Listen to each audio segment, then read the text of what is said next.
الجسم، ومع تحسن القولون وشفائه ستتحسن بشكل كبير أعراض أي مرض تشكو منه: السكري، خمول الغدة الدرقية، دهون الكبد، الكوليسترول المرتفع والدهون الثلاثية المرتفعة، ارتشاح الأمعاء، التهاب المفاصل، ومعظم الأمراض المناعية. شكرا.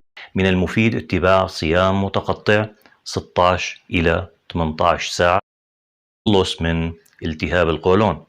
أولا، تناول شوربة مرق العظم، عظم الدجاج أو عظم الغنم أو عظم الأبقار. هذه الشوربة غنية بالكولاجين وهي وإعادة بناء جهاز الهضم ودعم جهاز المناعة. ثانيا، كبد الخروف أو كبد الدجاج يوم، وهي مفيدة جدا لصحة الكبد وصحة الجسم بشكل عام ولصحة القولون بشكل خاص. ثالثا، الدهون الصحية زيت. رابعا، الزيتون البكر الممتاز والزبدة الحيوانية والسمنة الحيوانية أو البلدية، وأيضا زيت جوز الهند.